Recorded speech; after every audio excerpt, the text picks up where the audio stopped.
샬롬. 오늘도 하나님 말씀 앞에 나오신 여러분 환영합니다. 이렇게 기도하겠습니다. 하나님, 오늘도 우리에게 귀한 말씀 주시니 감사합니다.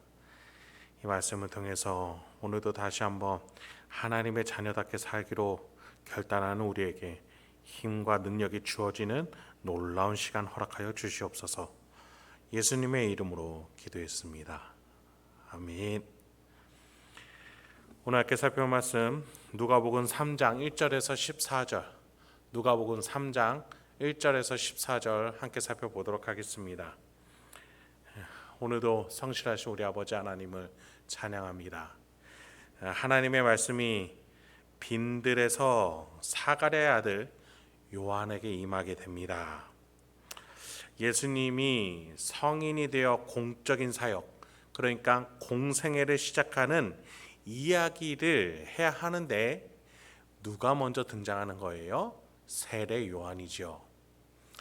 예수님의 탄생, 잉태 때에도 세례 요한의 이야기가 먼저 나타났습니다. 2절에 보면은 하나님의 말씀이 빈들에서 사가랴의 아들 요한에게 임했다 라고 표현되어 있어요. 그런데 그 요한이 그곳에서 하던 사역은 무엇이었습니까? 3절에 보니 죄사함을 받게 하는 회개의 세례를 전파하니. 여러분, 세례 요한은 계속해서 예수님보다 먼저 앞서서 등장해서 예수님이 임하시는 것을 준비하는 자다, 예수님의 사역을 준비하는 자로서 계속해서 소개가 되어지고 있습니다. 4절부터 5절 계속해서 보죠. 선지자 이사야의 책에 쓴 바 광야에서 외치는 자의 소리가 있어 이르되 너희는 주의 길을 준비하라. 그의 오실 길을 곧게 하라. 모든 산골짜기가 메워지고 모든 산과 작은 산이 낮아지고 굽은 것이 곧아지고 험한 길이 평탄하여질 것이요 모든 육체가 하나님의 구원하심을 보리라 함과 같으니라. 요한이 회개의 세례를 줌으로써 예수님의 길을 어떻게 준비한다라는 건지 우리가 고민해 봐야 합니다. 여러분, 우리가 어떤 왕이 또는 고위공직자가 어느 한 장소에 간다라고 했을 때, 방문한다고 했을 때에 준비하는 팀을 의전팀이라고 부르죠. 의전이라는 것이 있습니다. 맞이할 때 무엇을 어떻게 준비해야 되는지, 그것을 준비하는 데 있어서 세례 요한은 예수님의 의전을 담당하고 있었던 거예요. 그러면 무엇을 준비했을까요? 빨간 카페트입니까? 예수님이 머무실 장소와 먹을 음식이었습니까? 아니었어요. 회개였어요. 세례 요한은 예수님이 오셔서 가장 중요하게 하실 일에 대해서 준비하는 것이었는데 그것이 무엇이었습니까? 회개였어요. 회개한 자만이 예수님의 구원을 받아들일 수 있기 때문이에요. 예수님에게 가장 중요한 것은 하나님이 너희를 구원하신다. 하나님 아버지께서 너희를 구원하신다. 나를 통해서 너희를 구원하기 원하신다. 내가 주는 복음을 받아들여라. 그 사역을 하실 텐데 그 예수님은 누가 영접할 수 있는 거예요? 회개한 자만이, 하나님께로 마음을 돌이켜서 연 자만이, 땅의 것에서 하늘의 것, 하나님을 바라본 자가 예수님이 오셨을 때 예수님을 받아들일 수 있다라는 거예요. 그래서 세례 요한은 예수님의 사역을 준비한 자로서 회개의 세례를 베풀며 사역을 했다라는 것이죠. 여러분, 아무리 이스라엘 백성들이 성전에 들락날락하면서 기도의 시간에 때를 지켜 행하고 금식을 한다 하더라도 뭐가 없으면 결국 도루묵인 겁니까? 마음의 변화, 하나님을 향하는 태도의 변화, 인격의 변화가 없으면 예수님을 맞이할 수 없다라는 거예요. 그게 바로 회개입니다. 하나님께로 가까이 왔다면 내가 변해야 합니다. 말씀이 들리기 시작해야 돼요. 그래서 내 손과 발이 이제 다른 가치 기준이 아니라 내 양심 속에서 말씀하시는 하나님의 기준에 따라 자동적으로 움직여져야 됩니다. 그게 바로 회개예요. 요한은 이 회개 사역을 준비 사역으로 하면서 예수님을 모실 준비를 하고 있었다는 거예요. 우리가 주인으로 모셔야 하는 메시아, 인류의 대표로서 오실 그 대통령 중에 대통령이라고 말할 수 있는 주인 중에 주인 예수님이 오셔야 하니 그 길을 세례 요한뿐만 아니라 회개하는 모든 자들이 준비해야 되는 것이죠. 여러분, 그것은요, 이 초림 때 처음 오실 때만 해당되는 게 아니에요. 재림 예수를 의존해야 하는 우리의 행실, 회개하는 행실도 마찬가지라는 사실 기억하시기 바랍니다. 여러분, 5절에 보니까 우리만 준비한 게 아니었어요. 자연 만물까지 길을 준비하는 일에 동참하게 됩니다. 네, 예수님은 인간의 왕이시면서 동시에 온 우주의 왕으로서 오시는 거예요. 하나님이 그 권세를 위임해 주셨기 때문입니다. 낮은 자로 이 땅에 오시지만 예수님은 이제 지금 누가복음 본문 속에서는 아직도 어린 나이 30세밖에 안 된 젊은 청년이에요. 그런데 세례 요한을 통해서 앞으로 예수님이 맞이하게 될 그 모습은 뭐예요? 왕으로서 온 우주가 길을 준비하는 거예요. 초림 때 회개하는 자들도 예수님의 의전을 준비하지만 온 우주가 길을 곧게 하면서 예수님의 사역을 준비하는 거예요. 물론 굽어진 길이 예수님이 태어났다고 해서 일자로 변한다, 그런 표현이 아니죠. 지금 이것은 시적 표현이에요. 온 우주가 그 왕을 맞이한다. 그 창조자로 오신 예수를 맞이한다는 뜻이에요. 그리고 재림 때 예수님은 왕으로서 우리에게 오시겠다라고 분명하게 약속하셨죠. 7절부터 9절 이어서 보도록 하겠습니다. 요한이 세례받으러 나오는 무리에게 이르되 독사의 자식들아, 누가 너희에게 일러 장차 올 진노를 피하라 하더냐? 그러므로 회개에 합당한 열매를 맺고 속으로 아브라함이 우리 조상이라 말하지 말라. 내가 너희에게 이르노니 하나님이 능히 이 돌들로도 아브라함의 자손이 되게 하시리라. 이미 도끼가 나무 뿌리에 놓였으니 좋은 열매 맺지 아니하는 나무마다 찍혀 불에 던져지리라. 회개하는 자들이 있었다면 반대에는 회개하지 않고 예수님이 오시는데도 준비되어 있지 않는 마음이 다치고 아둔한 자들이 있었습니다. 요한은 그런 자들을 향해서 독사의 자식들, 뱀의 자식들, 뱀 누구예요? 창세기에서 등장하는 사탄이죠. 사탄의 자식들아 라고 극단적인 표현을 써가면서 한 무리를 향해 치탄을 날립니다.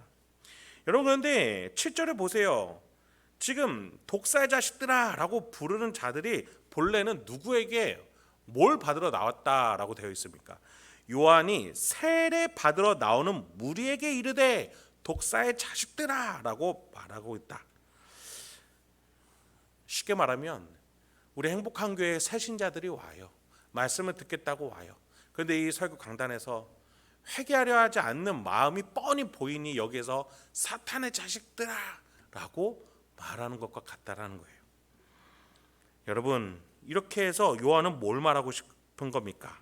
그 뒤에 요한은 뭐라고 말해요? 8절에 회개에 합당한 열매를 맺어라. 회개한다라고 말만 하지 말고 그 행동도 그 말에 맞아야 된다는 거예요. 언행일치를 해야 된다. 눈 가리고 아웅거리면 안 된다. 하나님이 안 보이는 분이냐? 하나님이 아둔한 분이냐? 너희가 마음은 딴 데 품고서 행동은 그렇게 거룩한 척하며 하나님이 모르시는 거냐? 그걸 지탄하고 있는 것이죠. 여러분, 그들 즉 사탄의 자식들이라고 불리우는 회개하지 않는 자들의 마음은 어떤 마음이 있었길래 이렇게까지 극단적인 표현을 들어야 되는 겁니까? 8절에 보면 아브라함이 우리 조상이다라는 마음을 갖고 있었대요. 무슨 말이에요?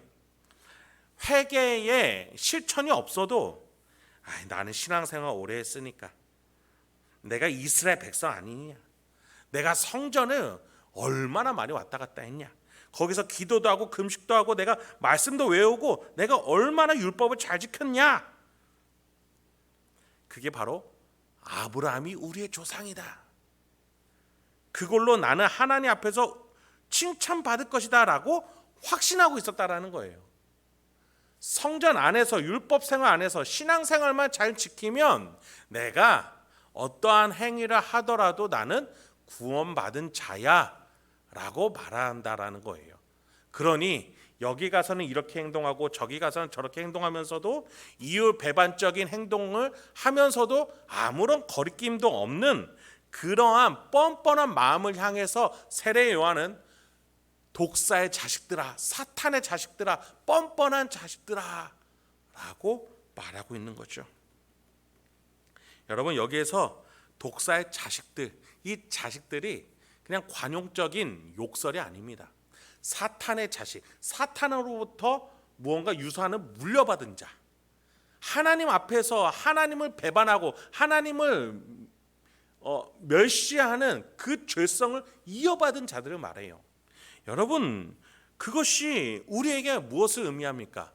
우리도 교회 생활만 잘하면, 헌금 생활만 잘하면, 내가 신앙생활 겉으로 보이는 것만 잘하면 내가 천국에 갈 수 있다라는 생각을 가진다면 우리도 이와 다를 바가 없다라는 거예요. 중요한 건 우리의 일상생활에서, 가정과 직장, 일상 속에서 곳곳에 숨겨진 나의 말과 행동과 결정적일 때의 나의 판단 기준, 그것이 바로 회개를 했냐 안 했냐라고 말할 수 있는 결정적인 증거가 되어준다라는 것이죠. 그런 점에 있어서 세례 요한은 9절에서 이미 도끼가 나무 뿌리에 놓여져 있다, 심판이 바로 앞에 있다, 회개하지 않는 자들에게는 이미 하나님의 심판이 눈앞에 있음을 기억해라, 좋은 열매 맺지 아니하는 나무마다 찍혀 불에 던져질 것이다, 그렇게 진심을 다하지 않는 신앙생활, 눈 가리고 아웅거리는 신앙생활에 대해서 극단적이라고 말할 수도 있을 만큼 굉장히 심오하게 세례 요한은 말하고 있어요. 왜입니까? 자신의 뒤에 예수 그리스도가 오실 것이기 때문이에요. 여러분, 신약 성경은요 계속해서 우리에게 마지막 날에 대해서 말해주고 있어요. 예수님뿐만 아니라 많은 사도들이 마지막 날이 가까워오고 있다라고 말해주고 있어요. 제가 지난번에도 말씀드렸지만 예수님의 다시 오심은, 예수님이 오시는 그 시간은 나의 죽음과도 같다라고 말할 수 있어요. 여러분이 죽으면 회개의 기회는 없는 겁니다. 여러분, 내가 언제 어떻게 어디서 죽을지 알겠어요? 어떤 인간이 알겠어요? 예수님이 다시 오실 그 재림과 마찬가지로 나의 죽음 또한 예수님의 재림을 바로 맞이할 그 순간입니다. 그래서 우리는 준비해야 되는 것이에요. 예수님을 다시 배울 그날을 준비하면서 오늘 내가 과연 진정으로 회개한 자인가? 그래서 회개한 자로서 예수님의 영을 모시고 있는 자인가 돌아볼 수 있길 소망합니다. 10절부터 14절 마지막으로 보도록 하겠습니다. 이 설교를 들은, 지탄을 들은 무리들이 이렇게 물어요. 우리가 무엇을 하리까?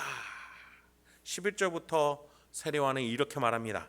대답하여 이르되 옷 두 벌 있는 자는 옷 없는 자에게 나눠줄 것이요 먹을 것이 있는 자도 그렇게 할 것이니라 하고, 세리들도 세례를 받고자 하여 와서 이르되 선생이여 우리는 무엇을 하리까 하며 이르되 부과된 것 외에는 거두지 말라 하고, 군인들도 물어 이르되 우리는 무엇을 하리까 하며 이르되 사람에게서 강탈하지 말며 거짓으로 고발하지 말고 받는 급료를 족한 줄로 알라 하니라.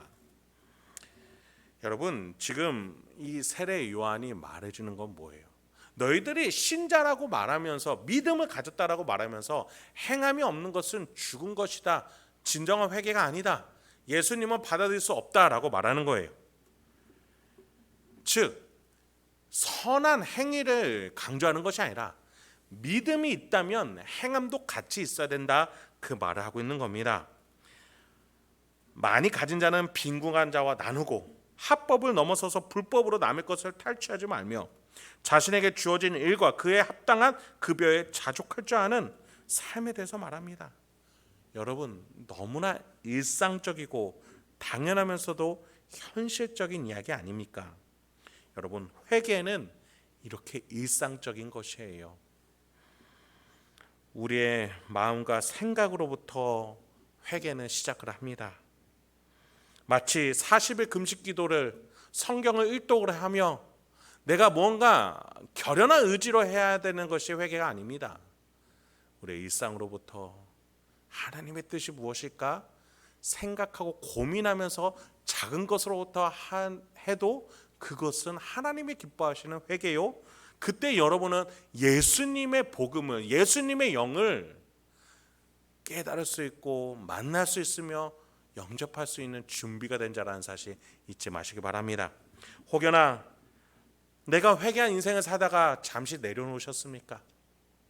다시 한번 우리 자신을 돌아보고 다시 한번 주님께로 가까이 나가는 저와 여러분에게 소망합니다. 말씀을 마치겠습니다. 여러분, 지금 큰 은혜가 내려와 예수의 영 성령 하나님이 오순절 이후로 우리 안에 계십니다. 우리가 회개하는 인생을 살 때마다 우리의 예수의 영은 우리에게 더 충만히 역사하실 거예요. 이미 내주하신 성령이 더 크게 역사하실 거예요.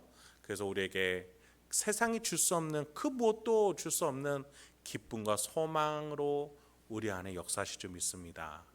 지금 여러분이 어떤 상황과 환경 가운데 계시든지 하나님 아버지 앞에서 돌아가겠다라는, 하나님께 더 가까이 가겠다라는 그 의지를 가지고 나아가시는 저와 여러분이 되게 소망합니다.